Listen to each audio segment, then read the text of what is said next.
33:11. മോശയോട് അഭിമുഖമായി സംസാരിച്ചു.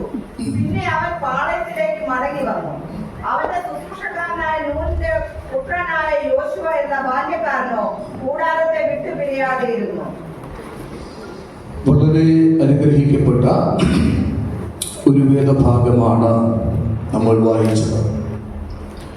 അവൻ വളരെ പരിമിതമായ സമയത്തിനുള്ളിൽ നിന്നുകൊണ്ട് ഒരു ചില വസ്തുതകളെ നിങ്ങളുടെ ശ്രദ്ധയിൽ കൊണ്ടുവരുവാൻ കർത്താവിൽ താല്പര്യപ്പെടുന്നു.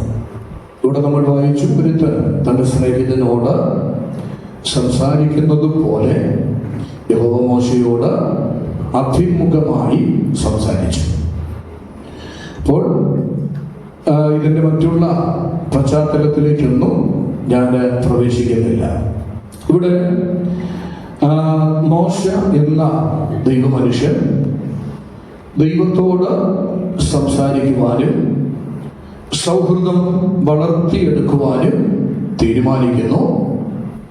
ആ തീരുമാനത്തിന്റെ ഫലമായിട്ട് അദ്ദേഹം പാളയത്തിന് പുറത്ത് ഒരു കൂടാരത്തെ അടിക്കുന്നതായി നമ്മളിവിടെ കാണുന്നുണ്ട്. എല്ലാ ദിവസവും ദൈവത്തെ സന്ദർശിക്കേണ്ടതിന്, ദൈവത്തെ കണ്ടുമുട്ടേണ്ടതിന്, ദൈവവുമായി സംവദിക്കേണ്ടതിന്, ദൈവ ശബ്ദം കേൾക്കേണ്ടതിന് പാളയത്തിന് പുറത്ത് ഒരു കൂടാരം അടിച്ചതായി നമ്മൾ വായിക്കുന്നുണ്ട്. 7-ാമത്തെ വാക്യത്തിൽ പാളയത്തിന് പുറത്ത്, പാളയത്തിൽ നിന്നും ദൂരത്തിൽ ഒരു കൂടാരം അടിച്ചു എന്നാണ്. അപ്പോ ആ കൂടാരത്തിന്റെ പേര് നമ്മൾ വായിക്കുന്നത്, അതിന് സമാഗമന കൂടാരം എന്ന് പേരിട്ടു. അതേ വാക്യത്തിൽ എഴുതിയിട്ടുണ്ട്. അപ്പോൾ സമാഗമന കൂടാരം എന്ന് പറഞ്ഞാൽ ദൈവത്തെ മീറ്റ് ചെയ്യുവാനുള്ള ഒരു സ്ഥലമാണ്, ദൈവത്തെ കണ്ടുമുട്ടുവാനുള്ള ഒരു സ്ഥലമാണ് സമാഗമന കൂടാരം, അല്ലെങ്കിൽ നമ്മൾ പറയുന്ന ആശരിപ്പ് കൂടാരം. അപ്പോൾ സമാഗമിക്കുന്ന ഇടം, ആർക്കൊക്കെ കർത്താവിനെ കണ്ടുമുട്ടാൻ കഴിയും? ഗോഡ് ഈസ് ദേർ, ദൈവം അവിടെ ഉണ്ട്. അപ്പോൾ ആ വാക്യത്തിൽ എഴുതിയിരിക്കുന്നതിന്റെ 7-ാമത്തെ വാക്യത്തിൽ നമ്മൾ എഴുതിയിരിക്കുന്നു, ആരൊക്കെ ദൈവത്തെ അന്വേഷിക്കുന്നു അവർക്കെല്ലാം ദൈവത്തെ കണ്ടുമുട്ടുവാനുള്ള ഒരിടമാണ് സമാഗമന കൂടാരം എന്ന് നമ്മളവിടെ മനസ്സിലാക്കുന്നു. അതുകൊണ്ട് എല്ലാ ദിവസവും ദൈവമനുഷ്യനായ മോശ എന്ത് ചെയ്യും? അവിടെ കൂടാരത്തിലേക്ക് ചെല്ലും. മോശയ്ക്ക് നിർബന്ധമാണ് എല്ലാ ദിവസവും കൂടാരത്തിൽ ചെല്ലണം, അവിടെ ചെന്ന് ദൈവവുമായി സംവദിക്കണം എന്നത് മോശയുടെ ഹൃദയത്തിന്റെ ഉത്കടമായ അഭിലാഷമായിരുന്നു, ആഗ്രഹമായിരുന്നു എന്ന് നമ്മൾ അവിടെ മനസ്സിലാക്കുന്നുണ്ട്. Praise the Lord. അപ്പോ നമ്മൾ ചോദിക്കാം, മോശ എല്ലാ ദിവസവും ആലയത്തിൽ എന്ത് ചെയ്യാറുണ്ട്? കൂടാരത്തിൽ പോകാറുണ്ട്. മോശ കൂടാരത്തിൽ പോകുമ്പോൾ മോശയ്ക്ക് ദൈവത്തെ കാണാൻ കഴിയാറുണ്ടായിരുന്നോ? മോശയ്ക്ക് കാണുവാൻ കഴിഞ്ഞിട്ടുണ്ടോ? നമ്മള് ആ ഭാഷയിൽ താഴോട്ട് പഠിക്കുമ്പോ അവിടെ നമുക്ക് മനസ്സിലാക്കാൻ കഴിയുന്നു, മോശ കൂടാരത്തിൽ കയറുമ്പോൾ തന്നെ ദൈവത്തിന്റെ സാന്നിധ്യം അവിടെ ഇറങ്ങി വരുമായിരുന്നു, ദൈവത്തിന്റെ മേഘം അവിടെ ഇറങ്ങി വരുമായിരുന്നു. അവൻ ദൈവത്തിന് അറിയാം, ഇപ്പോൾ എന്റെ പൈതൽ വരും, എന്റെ മകൻ ഇവിടെ വരും, അവൻ ഇവിടെ കടന്നു വരുമ്പോൾ തന്നെ എന്റെ സാന്നിധ്യം കൊണ്ട് എന്ത് ചെയ്യണം? അവനെ മൂടണം, അവനെ നിറയ്ക്കണം എന്ന് ആഗ്രഹിച്ച് ദൈവത്തിന്റെ മേഘം ആ കൂടാരത്തിനകത്ത് ഇറങ്ങി വരുന്നൊരു സാഹചര്യം ഉള്ളതായിട്ട് അവൻ നമുക്ക് ഇവിടെ കാണുവാൻ കഴിയുന്നു. ആ ദൈവത്തിന്റെ മേഘം അങ്ങോട്ട് ഇറങ്ങിക്കഴിഞ്ഞാൽ അവൻ മോശയും അവിടെ ചെല്ലുന്നു. അവൻ മോശയും ദൈവവുമായി ഒരു മധുര സമ്പർക്കത്തിൽ ഏർപ്പെടുവാനിടയാകും. യഥാർത്ഥത്തില് പ്രാർത്ഥനയുടെ ഒരു തലത്തിലേക്ക് ഭക്തന്റെ ആത്മാവ് ദൈവത്തിന്റെ ഹൃദയത്തോട് ചേരുന്ന ഒരു രംഗമാണ് നമ്മൾ ആ ഭാഗത്തിലൂടെ മനസ്സിലാക്കുന്നത്. മനസ്സിലാക്കുവാൻ കഴിയുന്നത്. ഇന്ന് പകൽക്കാലം ദൈവശബ്ദം കേട്ടുകൊണ്ടിരിക്കുന്ന ദൈവജന മക്കളായ നിങ്ങളോട് ദൈവത്തിന് പറയുവാനുള്ളത്, അവർ തമ്പുരാൻ സമാഗമിക്കുന്ന തമ്പുരാൻ ഇറങ്ങി വരുന്ന ഒരു സ്ഥലത്താണ് നമ്മൾ കടന്നു വന്നിരിക്കുന്നത്. മോശയെ പോലെ നമുക്കൊരു ആഗ്രഹം ഉണ്ടാകണം. അപ്പന്റെ സന്നിധിയിൽ പോകണം, അപ്പനെ കാണണം, അപ്പന്റെ ശബ്ദം കേൾക്കണം, അവനിൽ നിന്ന് ചിലത് പ്രാപിക്കണം, അവിടുത്തെ മേഘം അനുഭവിക്കണം, അവിടുത്തെ സാന്നിധ്യം അനുഭവിച്ച് അവിടുത്തെ സ്വരം കേട്ട് സന്തോഷത്തോടെ മടങ്ങണമെന്ന് ആഗ്രഹമുണ്ടെങ്കിൽ കർത്താവ് നമുക്ക് വേണ്ടി ഇന്ന് പകലിലും ഇറങ്ങി വന്ന നമ്മുടെ ജീവിതത്തിൽ മഹത്തായ കാര്യങ്ങൾ ചെയ്യുവാൻ ശക്തരായി നമ്മുടെ നടുവിൽ ഇറങ്ങി വന്നിട്ടുണ്ട്. ഇവിടെ ശ്രദ്ധിക്കണമേ, ഇപ്പൊ മോശയുടെ നിർബന്ധം ദൈവത്തോട് അഭിമുഖമായി സംസാരിക്കാതെ അദ്ദേഹം അദ്ദേഹത്തിന്റെ ഒരു കാര്യവും ചെയ്യത്തില്ല, ഒരിടത്തും പോകത്തില്ല. അങ്ങനെ ഒരു നിർബന്ധക്കാരനാണ് ആര്? അവൻ മോശ എന്ന് പറയുന്നത്. അപ്പോ നമ്മളെ സംബന്ധിച്ച് നമ്മൾ ചിന്തിച്ചു കഴിഞ്ഞാൽ നമ്മളെല്ലാം വളരെയധികം എന്താ പറയുന്നത്, വളരെ ബിസി ഷെഡ്യൂൾ ഉള്ളവരാണ് നമ്മൾ എല്ലാവരും. അപ്പൊ നമുക്ക് നമ്മുടെ ഒരു കാര്യം നമ്മൾ ചെയ്യുന്നതിന് മുന്നമേ നമ്മൾ ദൈവത്തിന്റെ അടുക്കൽ പോകാനോ ദൈവമുഖത്തെ നോക്കാനോ ദൈവത്തോട് ആലോചന ചോദിക്കാനോ ഒന്നും നമുക്ക് എന്തില്ല, സമയമില്ല. നമ്മുടെ ചാർട്ട് മുഴുവനും പ്രോഗ്രാമാണ്. അവൻ വീട്ടമ്മയും പറയും, വീട്ടിലെ കുടുംബനായകനും പറയും, മക്കളും പറയും, ഞങ്ങൾ എല്ലാവരും വളരെ തിരക്കിലാണ്. വീട്ടമ്മയോട് ചോദിച്ചാൽ വീട്ടമ്മ പറയും, ഞാൻ അതിരാവിലെ എഴുന്നേൽക്കണം, രാവിലെ കാപ്പി ഉണ്ടാക്കണം, ആഹാരം ഉണ്ടാക്കണം, സ്തോത്രം ചെയ്യുന്ന വീടും പരിസരവും വൃത്തിയാക്കണം, ഇതെല്ലാം തുണികൾ അലക്കണം, തുണിക്ക് പ്രസ് ചെയ്യണം, അവൻ ഇങ്ങനെ ഒത്തിരി ജോലിയുണ്ട്, അതുകൊണ്ട് എനിക്ക് ദൈവത്തെ അന്വേഷിക്കാൻ അവൻ സമയമില്ല, ഇതിന്റെ ഇടയിൽ എനിക്ക് പുറത്തെ ജോലിക്ക് പോകണം, അപ്പോൾ ആ ജോലിയെല്ലാം ഉള്ളതുകൊണ്ട് എനിക്ക് പ്രാർത്ഥിക്കാനോ ദൈവശബ്ദം കേൾക്കാനോ എനിക്ക് എന്തില്ല, സമയം ഇല്ല. അവൻ മക്കളോട് ചോദിച്ചാൽ അവൻ മക്കളും പറയും, രാവിലെ എനിക്ക് എഴുന്നേൽക്കണം, പല്ല് തേച്ച് കുളിക്കണം, അവൻ പടി എന്ന് അപ്പനമ്മമാർ പറയുമ്പോൾ അവൻ കള്ളത്തിന് വേണ്ടിയെങ്കിലും പുസ്തകം എടുത്തു വെച്ച് വായിക്കണം, എന്നിട്ട് സ്കൂളിൽ പോകണം, ബ്രേക്ക്ഫാസ്റ്റ് എല്ലാം കഴിഞ്ഞിട്ട് സ്കൂളിൽ പോകണം, അവിടെ ചെന്ന് ആ ടീച്ചേഴ്സിന്റെ ആട്ടും തല്ലും തുപ്പും കേൾക്കണം, അവരുടെ ശിക്ഷകൾ ഏൽക്കണം, എന്നിട്ട് വീട്ടിൽ വരണം, പിന്നെ ട്യൂഷന് പോകണം, അവൻ പിന്നെ കുടുംബ പ്രാർത്ഥനയ്ക്ക് ഇരിക്കണം, അവൻ എന്തൊക്കെ പറഞ്ഞ് അവർക്കും ബിസിയാണ്. അപ്പോ വീട്ടമ്മ ബിസിയാണ്, വീട്ടിലെ മക്കളും ബിസിയാണ്. വീട്ടിലെ കുടുംബനായകനോ, കുടുംബനായകൻ പറയും, എനിക്കും രാവിലെ ഉറക്കം എഴുന്നേൽക്കണം, അല്ലേ, രാവിലെ എഴുന്നേൽക്കണം, എനിക്കും എന്റെ കൃത്യങ്ങളെല്ലാം ചെയ്തിട്ട് എനിക്ക് എന്റെ ജോലിക്ക് പോകണം, അവിടെ ചെന്ന് എല്ലുമുറിയെ പണിയണം, അല്പസമയം മാറിയിരുന്നാൽ അവന്റെ തെറി കേൾക്കണം, ജോലിക്ക് വിളിക്കുന്നവന്റെ തെറി കേൾക്കണം, അതെല്ലാം കഴിഞ്ഞ് വളരെ കഷ്ടപ്പെട്ട് തുച്ഛമായ പൈസയും കൊണ്ട് ഇവിടെ വരും. പലയിടത്തു നിന്നും പൈസയ്ക്ക് ബ്ലേഡിന് എടുത്തിട്ടുണ്ട്, അത് കൊടുക്കാൻ പോലും തികയത്തില്ല.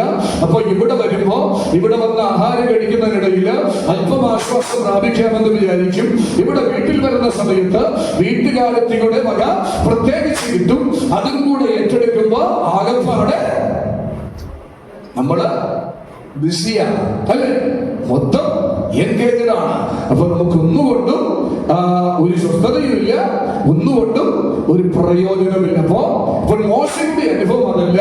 മോശ സകലത്തെയും കാണുന്നതിന് മുന്നമേ, സകലത്തെയും ചെയ്യുന്നതിന് മുന്നമേ ദൈവത്തെ കാണാൻ ആഗ്രഹിച്ചു. അവൻ ദൈവത്തിന്റെ മുഖത്തെ ആഗ്രഹിച്ചു, ദൈവത്തിന്റെ ശബ്ദത്തെ ആഗ്രഹിച്ചു. അതിനായി മോശ കൂടാരത്തെ അടിച്ചു എന്നാണ് നമ്മൾ ഇവിടെ വായിക്കുന്നത്. അവൻ മോശയെ സംബന്ധിച്ച് നമ്മൾ പഠിക്കുമ്പോൾ അവൻ ഫസ്റ്റ് പ്രയോറിറ്റി അദ്ദേഹം ദൈവത്തിന് നൽകുവാനിടയായി. അവൻ ആദ്യത്തെ മുതലാണ് ആ അവസരത്തെ ദൈവത്തിന് കൊടുത്ത സ്ഥാനത്തെ അവൻ ദൈവത്തിന് നൽകുവാനിടയായി. ഇന്ന് പകൽക്കാലം പരിശുദ്ധാത്മാവ് ദൈവമക്കളായി നമ്മോട് ചോദിക്കുന്നു, ആദ്യത്തെ സ്ഥാനം ആർക്കാണ് നമ്മൾ കൊടുക്കുന്നത്? ദൈവത്തിനെങ്കിൽ അങ്ങനെയുള്ള കുടുംബങ്ങൾ ഒരിക്കലും എന്ത് ചെയ്യത്തില്ല, ലജ്ജിച്ചു പോകത്തില്ല. അവൻ നമ്മളോട് വായിക്കുന്നു, മോശ കൂടാരത്തിലേക്ക് ചെല്ലുമ്പോൾ ദൈവമഹത്വം അവിടെ വെളിപ്പെടും. ആ സമയത്ത് നമ്മളിവിടെ വായിക്കുന്നത് ഇങ്ങനെയാണ്, അവൻ സ്തോത്രം ചെയ്യുന്നു, ജനമെല്ലാം എന്തെന്നറിയാമോ, അവൻ ജനമെല്ലാം എഴുന്നേൽക്കും, എന്നിട്ട് മോശയെ നോക്കി നിൽക്കും. അവർ ആ ദൈവത്തിന്റെ മേഘത്തെ അവർ കാണും, അവർ അനുഭവിക്കത്തില്ല. ആ ദൈവമേഘം അവിടെ ഇറങ്ങി വരുന്നത് അവർ കാണും. അവൻ മോശ ഒരു സ്നേഹിതനോട് എന്ന പോലെ ദൈവത്തോട് സംസാരിക്കുന്നത് ഇവർ പുറത്തു നിന്ന് വീക്ഷിച്ചു കൊണ്ടേയിരിക്കും. അവൻ പലപ്പോഴും നമ്മൾ അങ്ങനെയാണ്, പലരുടെയും അനുഭവങ്ങൾ കേൾക്കും, പലർ അനുഭവിച്ച വിടുതലുകൾ കേൾക്കും. പക്ഷെ നമ്മൾ എന്തെങ്കിലും അനുഭവിച്ചോ എന്ന് ചോദിച്ചാൽ ജീവിതത്തിൽ ഒന്നും പ്രാപിച്ചില്ല, ജീവിതത്തിൽ ഒന്നും അനുഭവിക്കുന്നില്ല. ഇന്ന് പകൽക്കാലം പരിശുദ്ധാത്മാവ് ദൈവസഭയോട് പറയുന്നത്, അവൻ തമ്പുരാന്റെ സാന്നിധ്യം ദൂരത്ത് നിന്ന് കണ്ടാൽ പോരാ, അവൻ മോശ സംസാരിക്കുന്നത് കേട്ടാൽ പോരാ. ഇന്ന് പകൽക്കാലം താങ്കളുടെ വ്യക്തിപരമായ ജീവിതത്തിൽ ദൈവവുമായ അനർഗളമായ സ്നേഹബന്ധം, ദൈവമായ ഒരു കമ്മ്യൂണിക്കേഷൻ, ദൈവമായ സ്ഥായിയായി നിലനിൽക്കുന്ന ഒരു ഈടുറ്റ ബന്ധം സ്ഥാപിക്കുവാൻ കഴിയുമെങ്കിൽ ആത്മാവ് നിന്നോട് സംസാരിക്കാനിടയാക്കിയിരുന്നു. നോക്കണമേ, അങ്ങനെ ഒരു ആഗ്രഹം നമുക്കുണ്ടെങ്കിൽ തീർച്ചയായും ആ ദൈവത്തിന്റെ മഹത്വം നമുക്ക് ആസ്വദിക്കാനായി കഴിയും. മോശ കൂടാരത്തിനകത്ത് അധികം ഡെയിലി കയറിച്ചത്. അപ്പൊ മോശയ്ക്ക് വിട്ട് പിരിയാൻ പറ്റാത്ത ഒരു ബന്ധം. ആ ബന്ധമാണ് ഒരു ദൈവ പൈതലിന് ആവശ്യമായിരിക്കുന്നത്.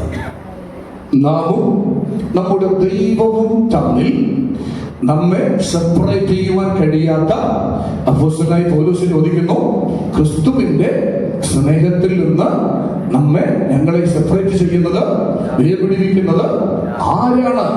അത് കഷ്ടതയോ, പട്ടിണിയോ, ആപത്തോ, അഗ്നതയോ, വാളോ, ഒരു ശക്തിക്കും, ദൃശ്യമായതിനോ അദൃശ്യമായതിനോ, അതിന് സ്വർഗത്തിലുള്ളതിനോ ഭൂമിയിലുള്ളതിനോ വാഴ്ചകൾക്കോ അധികാരങ്ങൾക്കോ ഈ ലോകത്തിലെ ഒരു ശക്തികൾക്കും ആ സ്നേഹത്തിന് നന്ദിക്കാൻ പറ്റില്ല, വേർപെടുത്തുവാൻ പറ്റത്തില്ല. അങ്ങനെ അദ്ദേഹം ഉറച്ചിരിക്കുകയാണ്.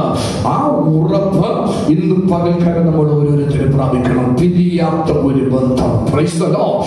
അതിനാൽ കർത്താവ് പിതാവായ ദൈവം തന്റെ ഓമനകുമാരനായ യേശുവിനെ ഈ ലോകത്തിലേക്ക് അയച്ചത്.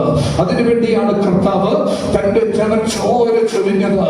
അതിനാണ് ഈ അവൻ മരക്കുരിശ് ചുമന്നത്. അവൻ ഇന്ന് പകൽക്കാല സഭ മനസ്സിലാക്കണം. ആ ക്രൂശിലൂടെ, ആ ക്രിസ്തുവിലൂടെ, ആ രക്തത്തിലൂടെ ഒരു പിരിയാത്ത ബന്ധം സ്ഥാപിച്ചിരിക്കുമ്പോൾ ആ ബന്ധം ഈടുറ്റതാണെന്ന് മനസ്സിലാക്കി അതിനെ നിലനിർത്തുവാൻ കഴിഞ്ഞാൽ നമ്മുടെ ക്രിസ്തീയ ജീവിതം അർത്ഥവത്തായി തീരുവാനിടയായി തീരും. അതുകൊണ്ട് നിങ്ങൾ നോക്കുക, ആദ്യം മോശ എവിടെയാണ് പോയത്? കൂടാരത്തിലേക്ക് പോയി. അതിന് കൂടാരം എന്നാണ് നമ്മൾ വായിക്കുന്നത്. അത് കഴിഞ്ഞ് ഇതിന്റെ പേര് എന്തായി മാറി? തിരുനിവാസമായി മാറി. കൂടാരം തിരുനിവാസമായിട്ട് മാറുന്നതായി നമ്മൾ കാണുന്നു. എന്ന് പറഞ്ഞാൽ സർവദാ സർവശക്തൻ ഇരിക്കുന്ന, സർവശക്തൻ സ്ഥായിയായി നിൽക്കുന്ന ഒരു സ്ഥലമായിട്ട് അവൻ നമുക്കിവിടെ മനസ്സിലാക്കുവാൻ കഴിയുന്നുണ്ട്. എന്ന് പറഞ്ഞാൽ മീറ്റിംഗ് പ്ലേസ്, അത് അവൻ ഒരു സാങ്ച്വറി പ്ലേസ് ആയി, ദൈവ സാന്നിധ്യമുള്ള ഒരു സ്ഥലമായി, സർവദാ തമ്പുരാൻ കൂടെ ഇരിക്കുന്ന ഒരു ഇടമായി മാറ്റപ്പെടുന്ന ഒരു സാഹചര്യമുണ്ടായി. ഇന്ന് പകൽക്കാലം നമ്മൾ അവൻ ദൈവത്തോട് എത്രത്തോളം നമുക്ക് അടുക്കാൻ കഴിയുമോ, ദൈവത്തോട് എത്രത്തോളം സംസാരിക്കാൻ കഴിയുമോ, അത്രത്തോളം കർത്താവ് നമ്മുടെ അടുക്കലോട്ട് കടന്നു വരുവാനിടയാക്കിയിരുന്നു. മോശ ദൈവത്തെ കണ്ടെത്താൻ, മോശ ദൈവത്തോട് സംസാരിക്കാൻ കൂടാരം അടിച്ചു. പക്ഷേ ഇന്ന് പുതിയ നിയമ വിശ്വാസികളായ നമ്മളെ സംബന്ധിച്ച് നമ്മുടെ സ്തോത്രം ചെയ്യുന്ന വീട്ടിന് പുറത്ത് ഉള്ള ഹൗസിംഗ് കോളനി അല്ലെങ്കിൽ പുറത്തോ അല്ലെങ്കിൽ മറ്റെവിടെയെങ്കിലുമോ ഒരു പ്രത്യേക കൂടാരങ്ങളോ പ്രത്യേക മുറികളോ ഒന്നും നമ്മൾ എന്ത് ചെയ്യേണ്ട കാര്യമില്ല. അവൻ സ്തോത്രം കിട്ടേണ്ട കാര്യമില്ല. കർത്താവിനെ നമ്മോട് സമ്മതിക്കാം. അവൻ തിരുവെടുത്ത് പറയുന്നത് we are the temple of God. അവൻ നമ്മളാണ് ദൈവത്തിന്റെ മന്ദിരം. അവൻ കർത്താവ് നമ്മിലാണ് വസിക്കേണ്ടത്. അവൻ പുനരുത്ഥാനത്തിന്റെ ശക്തി വ്യാപരിക്കുന്നത് ഈ ശരീരത്തിലാണ്. ഈ ശരീരം പലപ്പോഴും ബലഹീനമാണ്. ഈ ശരീരം ഇറങ്ങിക്കൊണ്ടാണിരിക്കുന്നത്. ഈ ശരീരം രോഗദുഃഖങ്ങൾ കഠിനമാണ്. എങ്കിലും ദൈവത്തിന്റെ അങ്ങ് പറയുന്നു, ഈ ശരീരത്തിൽ വസിക്കുവാൻ എന്റെ കർത്താവ് എന്ന് പകലും ആഗ്രഹിക്കുന്നുണ്ട്. പലപ്പോഴും ഈ ശരീരം നമ്മുടെ ദൈവത്തിന്റെ നിയന്ത്രണത്തിൽ കൊടുക്കുവാൻ നമുക്ക് എന്ത് ചെയ്യുന്നില്ല, കഴിയുന്നില്ല.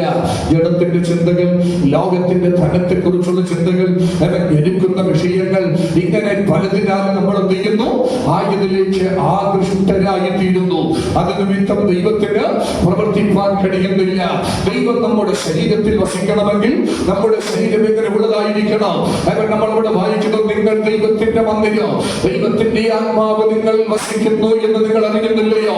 ദൈവത്തിന്റെ മന്ദിരത്തെ നിങ്ങൾ എന്ത് ചെയ്യരുത്, നശിപ്പിക്കരുത്. കരമയത്തി ഒരു മഹത്വപ്പെടുത്താട്ടെ. ഒരിക്കലും അവൻ നമ്മൾ ഡിസ്ട്രോയ് ചെയ്യരുത്. അവൻ ഇത് കർത്താവിന്റെ ശരീരമാണ്. ഈ ശരീരത്തിൽ കർത്താവാണ് വസിക്കേണ്ടത്. ഈ ശരീരത്തിൽ യേശുവാണ് വാസം ചെയ്യേണ്ടത്. യേശുവിന്റെ സാന്നിധ്യമാണ് ഇരിക്കേണ്ടത്.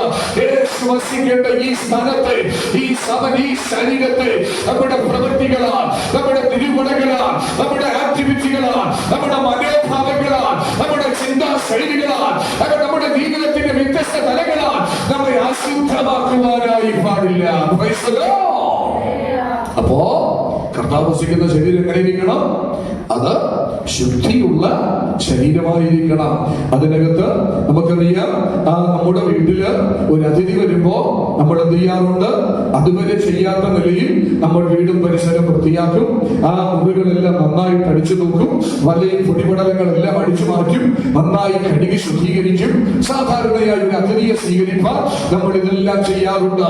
അങ്ങനെയെങ്കിൽ ഇന്ന് പകൽക്കാലം നിങ്ങൾ മനസ്സിലാക്കണമേ, സ്വർഗ്ഗസ്ഥനായ കർത്താവ് നമ്മോടുകൂടെ സർവ്വത വസിക്കുവാൻ ആഗ്രഹിക്കുന്നവനാണ്. യേശു കർത്താവ് നമ്മോട് വാസം ചെയ്യുവാൻ ആഗ്രഹിക്കുന്നു. അവൻ നമ്മോട് നടക്കുവാൻ ആഗ്രഹിക്കുന്നു. അവൻ നിങ്ങളോട് സംസാരിക്കാൻ ആഗ്രഹിക്കുന്നു. അവൻ നിങ്ങളെ ഒരു കൂട്ടുകാരന്റെ പോലെ കാണുവാൻ ആഗ്രഹിക്കുന്നു. അവൻ നിങ്ങൾ പോകുന്ന എല്ലാ വഴികളിലും വരുവാൻ ആഗ്രഹിക്കുന്നു. അവൻ നിങ്ങളുടെ ജീവിതത്തിൽ ഇരുന്ന നല്ല ആലോചന തരുവാൻ ആഗ്രഹിക്കുന്നു. എന്ത് ചെയ്യണം? അവൻ ചില പൊടികളുണ്ട്, അവൻ ചില മലകളുണ്ട്, അവൻ അഴുകികളുണ്ട്, ചില മലിനതകളുണ്ട്. അവയെല്ലാം തീർത്ത് വൃത്തിയാക്കുവാൻ ഇന്ന് പകൽക്കാലം സഭയ്ക്ക് കഴിയണം. Praise the Lord. അങ്ങനെയെങ്കിൽ അവൻ നമ്മുടെ ജീവിതത്തിൽ ഒരു ഇന്നർ ക്ലീനിങ്, ഒരു ആന്തരിക ശുദ്ധീകരണം ഉണ്ടെങ്കിൽ മാത്രമേ അവൻ ദൈവത്തിന്റെ മഹിമ നമ്മിൽ വസിക്കുകയുള്ളൂ, ദൈവത്തിന് നമ്മിൽ പ്രവർത്തിക്കാനായി കഴിയത്തുള്ളൂ. അവൻ അതുകൊണ്ട് ഇന്ന് പകൽക്കാലം അവൻ സ്വന്തം ചെയ്യുന്ന മോശസിനെ പോലെ അവൻ സ്വന്തം കൂടാരത്തിൽ കയറി ചെന്ന് അവൻ ദൈവത്തിന്റെ മുഖത്തെ കണ്ടതുപോലെ, ആ ദൈവ സ്നേഹത്തെ പുതുക്കിയതുപോലെ, അവൻ ദൈവത്തോട് അഭിമുഖമായി സംസാരിച്ചതുപോലെ ആ ദൈവമായ ഒരു നല്ലൊരു റിലേഷൻ ഇന്ന് പകൽക്കാലം സ്ഥാപിക്കുവാനായിട്ട് നമുക്ക് കഴിയണം. Praise the Lord. ആ റിലേഷൻ സ്ഥാപിക്കാനുള്ള ഏറ്റവും പ്രധാനപ്പെട്ട വഴിയാണ് പ്രാർത്ഥന എന്ന് പറയുന്നത്. അപ്പൊ പ്രാർത്ഥന എത്രത്തോളം നമുക്ക് പ്രോഗ്രസ് ചെയ്യാൻ കഴിയുമോ അതനുസരിച്ച് ക്രിസ്തുവുമായുള്ള സൗഹൃദത്തെ നമുക്ക് എന്ത് ചെയ്യാൻ കഴിയും? ഡെവലപ്പ് ചെയ്യാൻ കഴിയും. ദൈവമായുള്ള ഇന്റിമസിയെ നമുക്ക് കുറച്ചുകൂടെ ഊർജ്ജസ്വലമാക്കുവാനായി കഴിയും. അവൻ കർത്താവ് അവൻ ഒന്നും നമുക്ക് ചെയ്യത്തില്ല, മറച്ചു വെക്കാതെ സകലത്തെയും വെളിപ്പെടുത്തി തരുന്ന ഒരു അനുഭവം നമുക്കുണ്ടാകും. ഇന്ന് പകലിൽ പലപ്പോഴും അവൻ നമ്മുടെ ആത്മീയ ജീവിതത്തില് അവൻ ആ ദൈവത്തിന് നമുക്ക് സ്ഥാനം കൊടുക്കുവാൻ കഴിയാത്തത് കൊണ്ട് അവൻ പല അനർത്ഥങ്ങളും പല കുഴപ്പങ്ങളിലും നമ്മൾ എന്ത് ചെയ്യുന്നു? ചെന്ന് ചാടുന്നു. നമ്മൾ ആ പദം പഠിക്കുമ്പോൾ 7ാമത്തെ വാക്യം ആ ഒന്നുകൂടെ ഒന്ന് വായിച്ച് 33:7 വേഗത്തിൽ ഒന്ന് വായിച്ചാട്ടെ.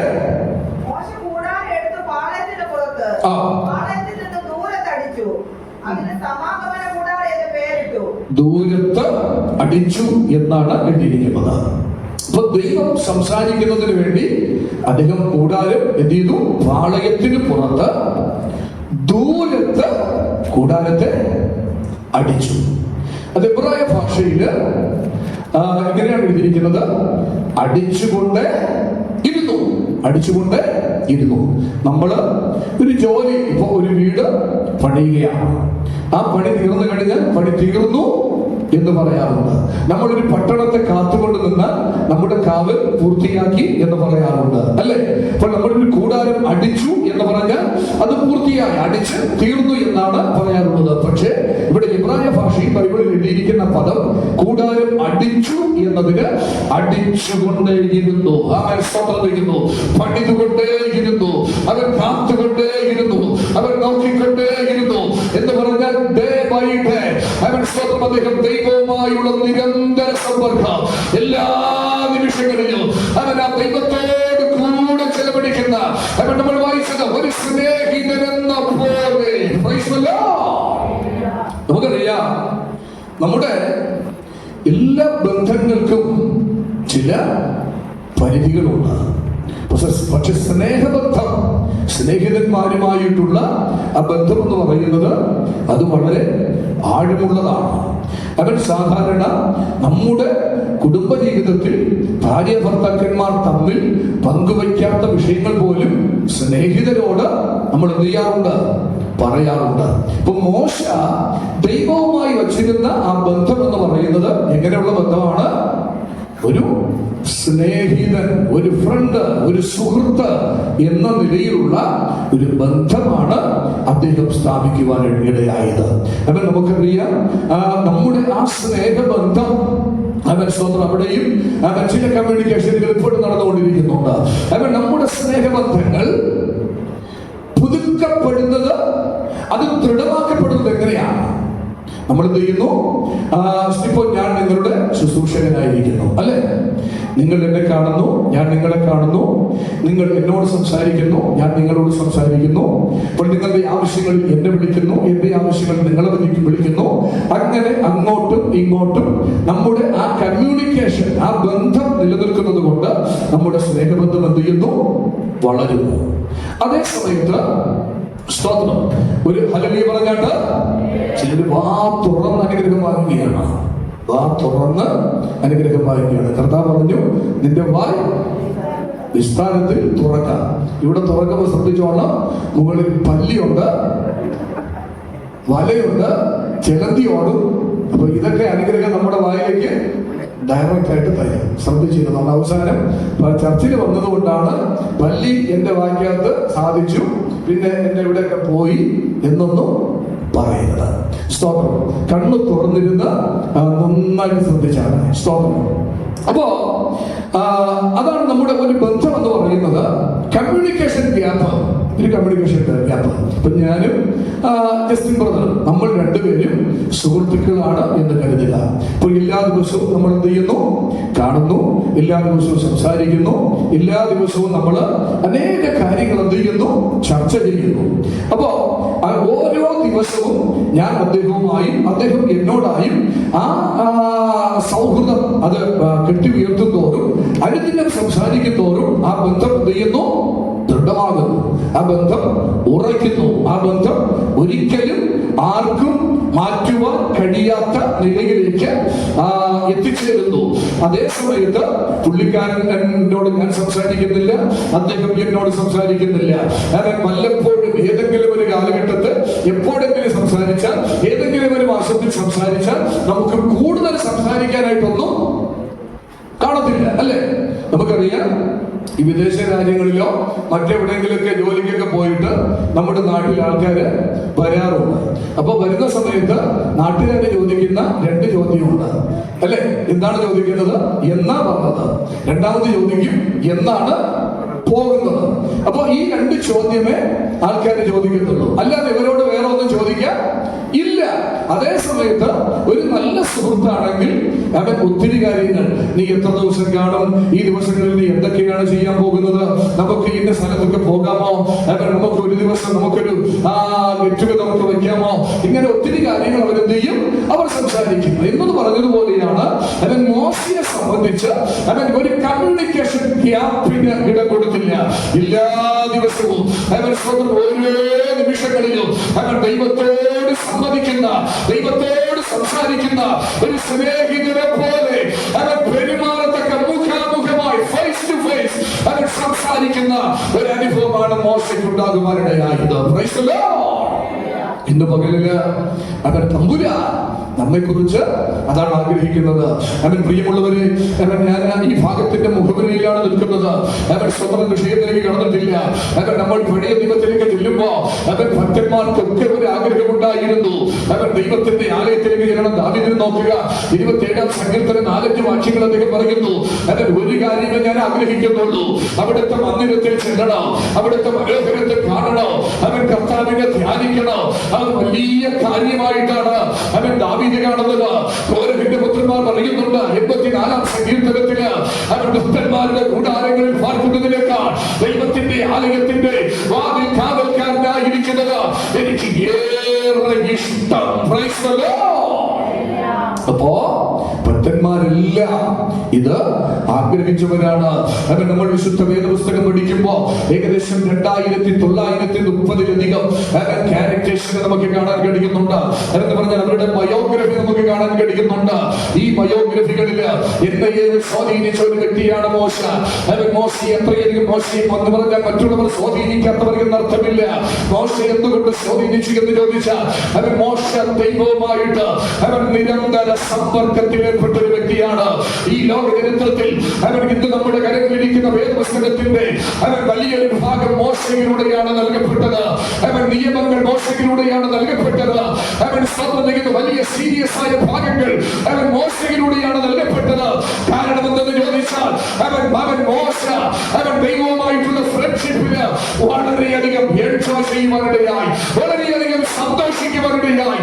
അതുകൊണ്ടാണ് തമ്പുരാൻ അനേക രഹസ്യങ്ങളെ മോശയ്ക്ക് വെളിപ്പെടുത്തി കൊടുക്കുവാനിടയായത്. അന്ന് അനേകരുണ്ടായിരുന്നില്ലേ? മോശയുടെ സ്പോർട്സ്മാനായ ആരോരുണ്ടായിരുന്നു, എലിയാസ് ഉണ്ടായിരുന്നു, ഫീനെഹാസ് ഉണ്ടായിരുന്നു, യുദ്ധം ചെയ്യാൻ റാണിയുള്ള യോശുവയെ പോലുള്ളവരുണ്ടായിരുന്നു. അവർക്കൊന്നും കൊടുക്കാത്തത് തമ്പുരാൻ മോശയുടെ പക്കൽ ഏൽപ്പിക്കുവാനിടയായി.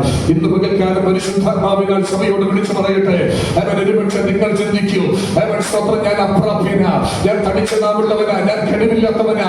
എന്നാൽ ദൈവത്തിന് അവൻ ചിലരെ ഉപയോഗിക്കാനായിട്ട് വേണം. ദൈവത്തിന് ചിലരെ ഉപയോഗിക്കാനായിട്ട് വേണം. കേട്ടോ, ഇന്ന് പകൽക്കാലം ആരാണോ ദൈവത്തിന്റെ കരങ്ങളിൽ ഏൽപ്പിച്ചു കൊടുക്കുന്നത്, അവനെ ദൈവം കരങ്ങളിൽ എടുക്കാൻ ആഗ്രഹിക്കുന്നു.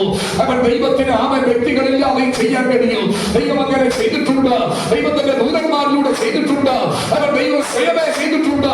പക്ഷെ എല്ലാ കാലങ്ങളിലും ദൈവം ആഗ്രഹിക്കുന്നത് മോശയെ പോലെ ദൈവത്തിന്റെ കരങ്ങളിൽ ഇരിക്കുന്ന അവൻ ചില ക്രിസ്തു ഭക്ത ഗണങ്ങളെ ഇന്ന് പകൽക്കാലം സന്ദർശിക്കാൻ ആഗ്രഹിക്കുകയാണ്. Praise the Lord.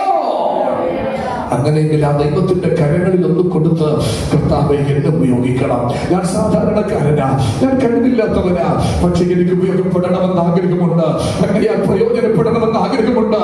ഞാൻ തടിച്ച നാമുള്ളവനോ കഴിവില്ലാത്തവനോ, പക്ഷെ അങ്ങനെ കരങ്ങളിൽ എടുത്ത നിശ്ചയമായി ഞാൻ ഉപയോഗിക്കപ്പെടും എന്ന് മോശയ്ക്കറിയാം. ആ നിരന്തരമായ ബന്ധം മോശയെ അടുത്തൊരു ഘട്ടത്തിലേക്ക് ഉയർത്തുവാനിടയായി. Praise the Lord.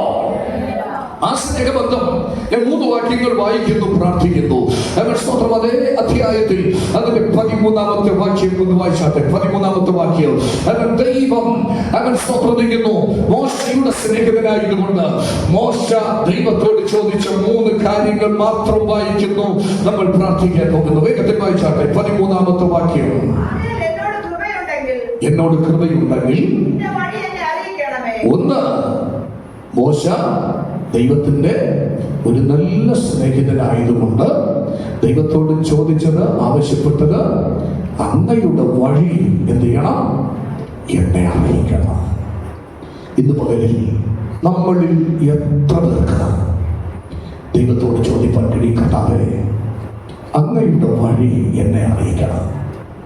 ഞാൻ പോകുന്ന വഴികൾ പലപ്പോഴും ശരിയുള്ളതല്ല. ചില കറക്ഷൻസ് ഒക്കെ അവിടെ ഉണ്ട്, ചില ന്യൂനതകളുണ്ട്. അതുകൊണ്ട് ശരിയായ വഴി, സംഘത്തിനക്കാരൻ പറയുന്നു, പ്രസന്നത്തിനുള്ള മാർഗം എന്നിൽ ഉണ്ടോ എന്ന് നോക്കി ശാശ്വത പാതയിൽ എന്നെ നടത്തണമേ. അവൻ അങ്ങനെ നമ്മൾ നടത്തുവാൻ പ്രാർത്ഥിച്ചാൽ, നമ്മുടെ വഴിയെ നാം ദൈവത്തിന്റെ കരങ്ങളിൽ ഏൽപ്പിച്ചാൽ, സങ്കീർത്തനത്തിൽ പറയുന്നു, നിന്റെ വഴി യഹോവയിൽ ഫലമേൽപ്പിക്കുക, എന്നാൽ ദൈവം എന്ത് ചെയ്യും, അവൻ പുലർത്തും. നമ്മുടെ സകല കാര്യങ്ങളും അവൻ നിർവഹിക്കുവാനായിട്ടിടയാക്കിയും. അവൻ ഭക്തനായ മോശ ആഗ്രഹിച്ചത്, ദൈവം തന്റെ തിരുവഴി തന്നെ എന്ത് ചെയ്യണം, കാണിച്ചു കൊടുക്കണം. എവിടെ പോകണം, എന്ത് ചെയ്യണം, എങ്ങനെ ജീവിക്കണം, എങ്ങനെ പെരുമാറണം എന്നതായ കാര്യങ്ങൾ തമ്പുരാൻ ഓരോ ദിവസവും മോശയ്ക്ക് അപ്ഡേറ്റ് ചെയ്ത് കൊടുത്തുകൊണ്ടേയിരുന്നു. അതുകൊണ്ട് മോശ എന്ത് ചെയ്തില്ല? പതറിയില്ല, പരാജയപ്പെട്ടില്ല. അവൻ ഈ വലിയ പുരുഷാരം എന്ന് പറയുമ്പോൾ അവൻ ഒരു 10-20 ലക്ഷത്തിലധികം വരും. അപ്പോൾ ഇതിനെല്ലാം അവൻ കൊണ്ടുപോകാനുള്ള കരുത്ത്, ത്രാണി, ഒരു വലിയ സഭയുടെ, ലോകത്തിലെ തന്നെ ഏറ്റവും വലിയൊരു സഭയുടെ ശുശ്രൂഷകനായി അവൻ മോശയെ ദൈവം ഉപയോഗിച്ചു. എന്ന് പറഞ്ഞാൽ അനുസരണക്കേട് കാണിച്ചപ്പോ ഞാൻ പലവട്ടം പറഞ്ഞിട്ടുണ്ട്, അവൻ കൽപ്പന വാങ്ങി പുറത്ത് താഴോട്ട് വരുമ്പോ അവൻ കാളക്കുട്ടിയെ ആരാധിച്ചുകൊണ്ട് നിൽക്കുകയാണ്. അപ്പൊ എന്താ ചെയ്തത്? മോശയുടെ കോപം ജ്വലിച്ചു, കയ്യിലിരുന്ന കൽപ്പലക വലിച്ചെറിഞ്ഞു, അതിനെ പൊട്ടിച്ചു. എന്നിട്ട് അവൻ നമ്മൾ വായിക്കുന്നു, ആരോനുണ്ടാക്കിയ കാളക്കുട്ടിയെ അതിനെ ഉടച്ചു, അതിനെ തീയിലിട്ടു, അതിനെ പൊടിച്ചു, അതിൽ കുറച്ച് വെള്ളം ഒഴിച്ചു, ഈ ജനത്തെയെല്ലാം കുടിപ്പിച്ചു. അപ്പൊ അതിനുള്ള കപ്പാസിറ്റി, അതിനുള്ള ധൈര്യം മോശയ്ക്ക് എവിടെ നിന്നാ കിട്ടിയത്? ദൈവവുമായുള്ള കമ്മ്യൂണിക്കേഷൻ, ദൈവവുമായുള്ള ആ ബന്ധം. അല്ലാതെ അവൻ ഈ മോശ സാധാരണക്കാരൻ 80 വയസ്സ് കഴിഞ്ഞു. 80 വയസ്സ് കഴിഞ്ഞെന്ന് പറഞ്ഞാൽ നമ്മൾ മനസ്സിലാക്കുക, അങ്ങോട്ട് പോകേണ്ട സമയം കഴിഞ്ഞു, അല്ലേ? അപ്പൊ 80 വയസ്സ് കഴിഞ്ഞതിന് ശേഷമാണ് മോശ ശുശ്രൂഷയ്ക്ക് വരുന്നത്. അപ്പൊ ഈ 80 വയസ്സിന് ശേഷം അവൻ അങ്ങോട്ട് പോകാൻ പല്ലെല്ലാം കുടിഞ്ഞ്, മുടിയെല്ലാം പോയി, കൈകാലെല്ലാം വിറച്ച് ഒരു വല്ലാത്ത അവസ്ഥയിൽ ഇരിക്കുന്ന മോശ വിക്കി വിറയിലോടെ അവൻ ജനത്തോട് പറയുമ്പോ അവരെ വെള്ളം കുടിപ്പിച്ചെങ്കിൽ അവൻ നിങ്ങളൊന്ന് ഓർത്തോ, അദ്ദേഹത്തിൽ വ്യാപരിച്ച ദൈവശക്തിയുടെ അളവ് എത്രയാണെന്ന്. അതുകൊണ്ട് കാരണം ഒരു നല്ല സ്നേഹിതനായിരുന്നു. അതുകൊണ്ടാണ് പറഞ്ഞത്, എന്റെ വഴി എന്ത് ചെയ്യണം? എന്നെ കാണിക്കണം. വിശദീകരിക്കുന്നില്ല. 15-ാമത്തെ വാക്യം വായിച്ച്, 15-ാമത്തെ വാക്യം, അവനവനോട് എന്റെ സാന്നിധ്യം എന്നോട് കൂടെ എന്ത് ചെയ്യണം? വരണം. രണ്ടാമത് മോശ സ്നേഹിതനായതുകൊണ്ട് ദൈവത്തോട് പറഞ്ഞു, ഒന്ന് നിന്റെ വഴി അറിയിക്കണം, രണ്ട് നിന്റെ സാന്നിധ്യം എന്നോട് കൂടെ പോരണം. നിന്റെ സാന്നിധ്യം വന്നില്ലെങ്കിൽ ഞാൻ ജീവിതത്തിൽ പരാജയപ്പെടും, ഞാൻ തകർന്നു പോകും, എനിക്ക് നിൽക്കുവാൻ കഴിയത്തില്ല. അവൻ സ്വപ്രജകൻ എന്റെ ജീവിതത്തിൽ, കുടുംബത്തിൽ നേരിടുന്ന പ്രതിസന്ധികൾ തരണം ചെയ്യുവാൻ എനിക്ക് കഴിയത്തില്ല. അതുകൊണ്ട് നിന്റെ സാന്നിധ്യം എനിക്ക് വേണം. അവൻ മൂന്നാമത് മോശ പ്രാർത്ഥിച്ചത് ഇങ്ങനെയാണ്, നിന്റെ തേജസ് എനിക്ക് കാണിച്ചു തരണം. അതിന്റെ 18-ാമത്തെ വാക്യത്തിൽ നിന്റെ തേജസ് എനിക്ക് കാണിച്ചു തരണം. അവൻ എന്ന് പറഞ്ഞാൽ ദൈവത്തെ തനിക്ക് കാണണം. ദൈവത്തെ ഇതുവരെ മേഘമാണ് കണ്ടത്, ഇതുവരെ സാന്നിധ്യമാണ് കണ്ടത്, ഇതുവരെ സാന്നിധ്യമാണ് തന്നെ വഴി നടത്തിയത്. മോശയ്ക്ക് ഇപ്പോൾ ഒരാഗ്രഹം, ദൈവത്തെ ഒന്ന് ഡയറക്റ്റ് ആയിട്ട് കാണണം.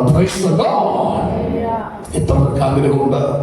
ഇപ്പൊ ദൈവത്തെ കണ്ടവരാരും ജീവിച്ചിരുന്നിട്ടില്ല. അതുകൊണ്ട് മോശയുടെ ആഗ്രഹത്തെ ദൈവം പരിഗണിച്ചിട്ട് ഒരു പാറപ്പിളത്തിനകത്തേക്ക് കയറ്റി അവൻ കൈകളെല്ലാം തമ്പുരാന്റെ കരങ്ങൾ അതിന്മേൽ വെച്ചിട്ട് അവൻ തമ്പുരാൻ എന്ത് ചെയ്തു? അവൻ അതിന്റെ മുമ്പിലൂടെ കടന്നുപോയിട്ട് അവൻ മോശയോട് പറഞ്ഞു, ഞാൻ പോയതിനു ശേഷം അതിന്റെ പുറകുവശം ഒന്ന് നോക്കിക്കോ എന്ന് പറഞ്ഞു. അവൻ ഭക്തന്റെ ആഗ്രഹത്തെ നിർവഹിക്കുന്നവനാണ് എന്റെ ദൈവം. അവൻ ഇന്ന് മുതൽക്കാലം നമ്മുടെ ഹൃദയത്തിന്റെ ആവശ്യങ്ങളെ, അവൻ നിലവാരങ്ങളെ മനസ്സിലാക്കി പ്രവർത്തിപ്പാൻ കഴിയുന്ന ഒരു സർവശക്തന്റെ പാദപീഠത്തിലായിരിക്കുന്നത്.